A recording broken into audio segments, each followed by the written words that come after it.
AMNS ઇન્ડિયાની પેટા company AMNS parts Hazira limited દ્વારા વન વિભાગને 2 ટ્રકો સોંપવામાં આવ્યા છે.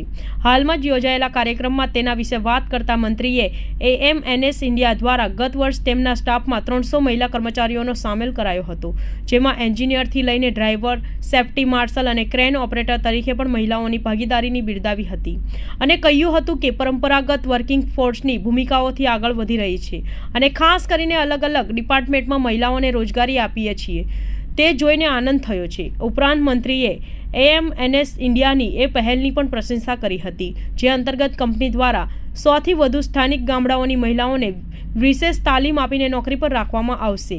વધુમાં તેમણે જણાવ્યું હતું કે આ નિર્ણયથી સ્થાનિક સમુદાયને સશક્ત કરવામાં મદદ રહેશે. તેમણે કંપનીના એકેડેમિક ફોર સ્કિલ ડેવલપમેન્ટને પહેલે બિરદાવી હતી, જે અંતર્ગત કંપની દ્વારા નજીકના ગામના સેંકડો યુવાનોને ટેકનિકલ અને પ્રેક્ટિકલ નોલેજ આપી સ્કિલ્ડ બનાવવામાં આવે છે. આ પહેલથી તેમના માટે રોજગારીની તકો ઊભી થઈ છે.